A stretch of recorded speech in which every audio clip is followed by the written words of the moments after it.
Hello, I'm Daz or Daz Panda. I'm an Overwatch 2 coach for Tanuki Tapiri, and I made YouTube videos for Overwatch almost 2 years ago, and I got an idea for a video, and that's what I'm here to do. Uh, you may know the concept based off of the picture on screen. If you do, then cool. You can keep watching.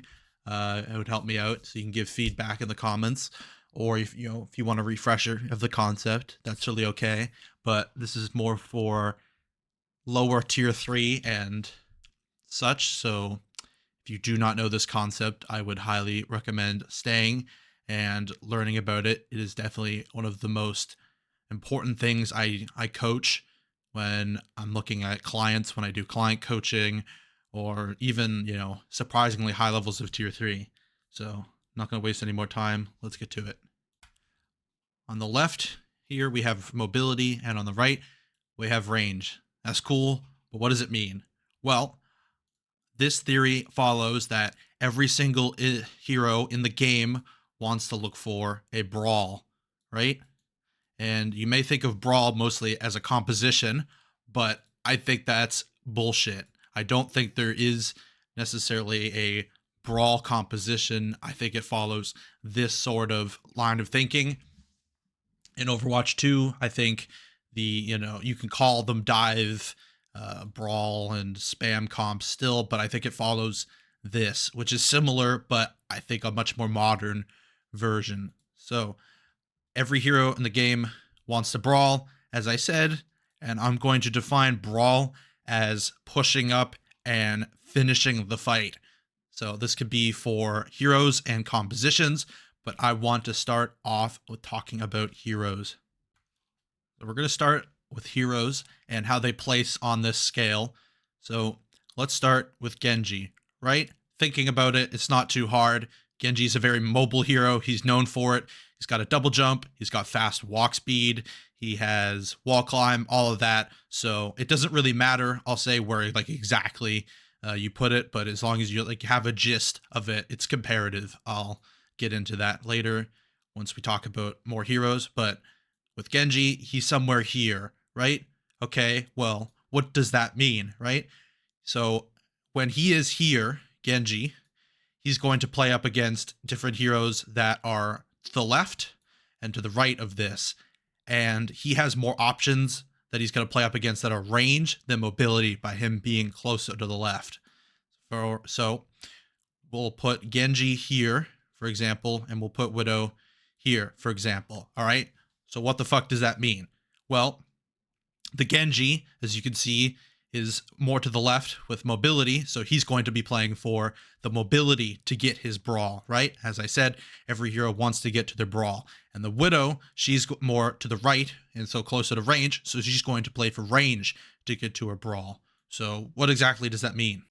So when Genji plays for mobility, that means he's playing for a back to front style of play, right? He's not going to just go down main and approach the front and just keep going to the back. He's going to take a flank, right?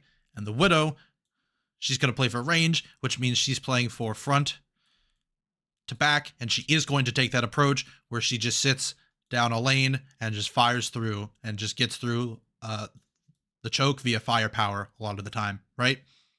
So when you put two heroes on the scale, you can kind of put it two and two together that the Genji versus a Widow is not going to do this. No, he's going to play and get to the back first, and then he's going to kill the Widow, pressure out, and then he's going to go through the front that way. And the Widow is going to go and not want to flank because that gets into Genji's range, right? She's just going to want to fire down main and get as much vision on the Genji and as much time with vision on the Genji, force cooldowns out, make sure she can see him, all that good stuff. So we have these two heroes here as well. And the reason I put them here is because I'd say Ram has a lot more flexibility in his play as opposed to these two heroes, right?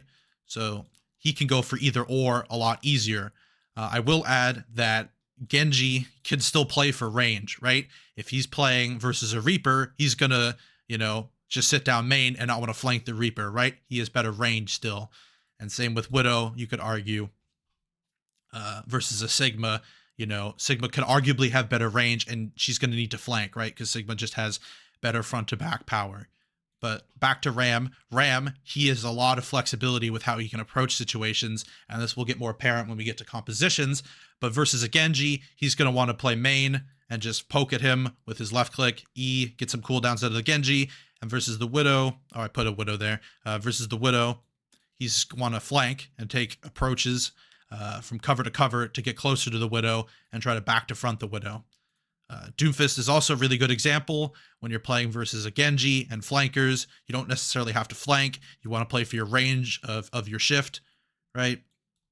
You can play for punches and just a lot of time versus these heroes so you can bleed them out. But versus a Widow, he's going to want to flank and avoid all that shit. So, because the Widow will just have a really good advantage firing down main at the Doom if he's here. So he wants to flank, right? Another really good example I've thought of while idle timing is Soldier, right? Soldier versus Widow, fuck that. He's not firing down main. He's going to flank, right? If you think about not as much Circuit, but Junkertown, and versus a Genji, the Soldier is going to want to play down main, so he has more time like the Widow to fire at him.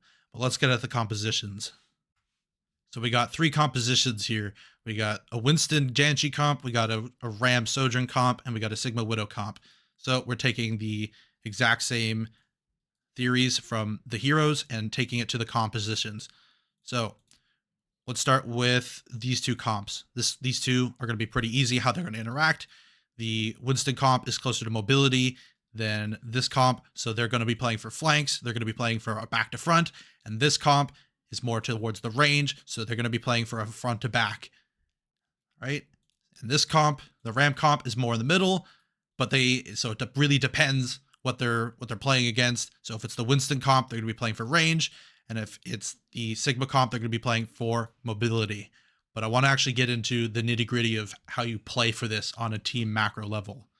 I want to start with the defending team here. I'll let you get your eyes situated on what I have set up here first, though. So I have the attacking team, which is playing for mobility, and I have the range team on defense. I want to get started with the range team. So how can these guys stay defending strong? Well, the way I like to call it is in, out, in. And this gets you to poke early and often. And then early, yeah. So you want to do this because you can get the most out of your range this way and your spam damage. If you just play for quick fights, then you're not going to get the spam over time. So the way you start on the defense here is you want your defense to start up, right? Your tank, your front line, whatever that is. In this case, it's the Sigma. The Sigma is going to play up so that he can get better angles on these different lanes, these different sight lines, and the whole team is actually going to shift up if possible and safe with the Sigma as well. And the Sigma is going to be taking the bait here while the push up happens. You want to go up as much as possible without being in danger of dying, right? You just want to be doved upon and engaged upon. That's how you know it's your limit, right? So how do you know when to go out? Well, you want to go out when they engage on you, right? So when this team is going to go for a dive on the Sigma playing up close, or they're going to take some space, then you want to kite when they use their cooldowns, right? So they're going to use their cooldowns, the whole team kites, and while this is happening, you are still spamming and doing damage to, let's say, the Winston, or maybe you realize the Genji is pushed up here, and you can turn, look at him, shoot him out, right? You disrupt their timing that way as well. So once this team pushes up and uses their cooldowns, then this range team can play to win, right? All these cooldowns are going to be gone from spamming the range damage down all these sight lines by playing wide as well. That's important to note. And then you should be able to win at that point. I will note on the flip side, it is obviously harder on attack because you don't have this space, but the key is just to play wide and just take your time. You are in no rush. If you just take your time and not fuck it up, it's actually going to be more time saving than actually just going for rushed hits when you're playing for spam. On the flip side, we have the mobility comp, and the mobility comp is going to be playing for a long out into a short in gauge. So I want to talk about the out first, since it's the bulk of what this composition is doing, is playing for setup. The first part is how you want to position yourself and advance around the map.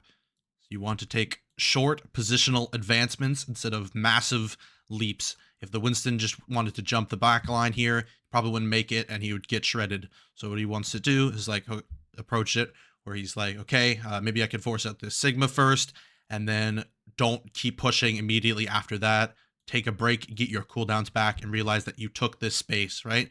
You could take this car and be like, okay, my team can push up here, and maybe they can take this space, and then just slowly drown them out with positioning instead of just one big leap, right? Because if you go for the big leap, it's easy for the poke to just overwhelm you entirely and you get blown up. And if you don't take breaks on your positioning advancements, the poke is just going to explode you. So for these two, I think they should always work together in this type of composition. The Genji Lucio, it could be Kiri Tracer, Kiri Sojourn, does not matter. If they have any remote level of synergy, the supports and the DPS should be playing together in this comp. It is so beneficial for the DPS to have the support there. They can go off of health packs, but having the support there makes it so much easier. And they want to take flanks and side lanes to help augment the tank, probably taking some level of main control most of the time. And they are going to try and get good angles on a target, for example, like this, and the Winston can slowly get to the point where he's like, okay, maybe I can go for this target, right?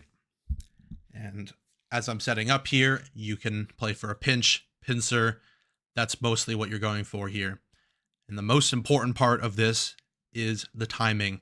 If this does not happen all at the same time, it's not going to work at all. If this Genji Lucio goes in, gets forced out by the BAP, and maybe the Widow here, they go out, then the Winston goes in, the Winston gets forced out, these guys go in, etc. It won't work. Your power won't be enough to get a kill or maintain in the fight. So you need to make sure that these guys are taking slow steps together.